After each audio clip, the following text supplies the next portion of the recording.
مجھے گرفتار کر کے پولیس کوارٹر گارڈ میں لے گئے۔ سخت سردی تھی، 40 فٹ ہال تھا، اس میں مجھے تنے تنہا بند کر دیا گیا۔ روشنی نہیں تھی، کھانا نہیں تھا، بستر اور کمبل تو دور کی بات، چادر کی اجازت بھی مجھے نہیں تھی، چادر بھی نہیں اوڑھے گا یہ۔ پولیس لائنز میں پوری رات گزاری، اس کے بعد مجھے تیمرگرہ جیل لے گئے۔ 3 MPO میں وہاں سے 10 یا 15 دن بعد رہا ہوا۔ شفیع اللہ خان، اعظم خان، ملک لیاقت اس بات کے گواہ ہیں کہ جب مجھے پولیس لے گئی تو صحن میں انہیں کہا کہ اسے خاص مجرموں والی کوٹڑی میں بند کیا جائے گا، عام سیل میں بند نہیں کریں گے۔ ملک لیاقت پہ میں فخر کرتا ہوں اور دیر کے دوستوں پر مجھے فخر ہے۔ جب مجھے صحن میں دیکھا تو شیروں کی طرح میرے پاس آئے اور سپرڈنٹ سے لڑائی شروع کر دی کہ انہیں کہاں لے کر جا رہے ہو، یہ تو سابق منسٹر رہ چکا ہے، اور زبردستی مجھے ان سے چھین لیا۔ ان کی رات ہسپتال میں تھی، مجھے ہسپتال لے جایا گیا، 5 راتیں وہاں رہا۔ وہاں جب میرے دوست رہا ہو گئے، میں پھر ہسپتال میں تنہا رہ گیا۔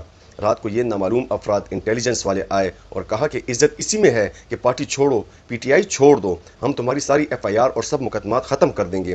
میں نے کہا ٹکڑے ٹکڑے کر دو، نہ عمران خان کو چھوڑوں گا نہ PTI کو چھوڑوں گا، یہ پشتونوں کی روایات نہیں ہیں۔ اسپیکر صاحب اس رات ان سے بڑی لڑائی کی اور خود کو ان سے بچایا۔ اگلی رات وہ پھر آئے، میں نے کہا اگر سیل میں میری تصویر چاہتے ہو تو بنا لو۔ 16 راتیں میں نے 8 بائی 8 سیل میں گزاری۔ مجھ سے ملاقاتیں بند تھیں، گھر کا کھانا بند تھا، ٹیلی فون بند تھا۔ دہشت گردوں اور قاتلوں کو اور جو جرائم پیشہ افراد تھے انہیں ٹیلی فون کی سہولت میسر تھی۔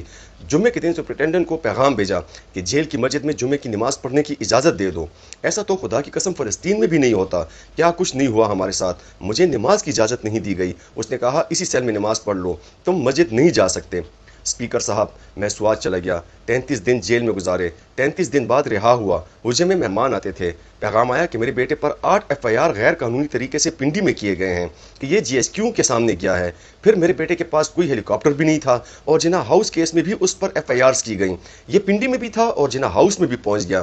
میرے بیٹے پر 8 FIRs کی گئیں۔ ڈپٹی کمشنر نے کسی طریقے سے میرے بیٹے کو 3 MPO میں گرفتار کیا اور تیمرگرہ جیل بھیج دیا۔ ایک دن بعد مجھے نہیں پتا کیسے اس کی رہائی کا پروانہ آ گیا۔ جیسے ہی میرا بیٹا تیمرگرہ جیل سے رہا ہوا تو پنجاب پولیس اس کو لے گئی۔ یہ کون سے قانون میں ہے کہ ایک صوبے سے دوسرے صوبے قیدی کو لے جانے کے لیے ایسا طریقہ کار ہے؟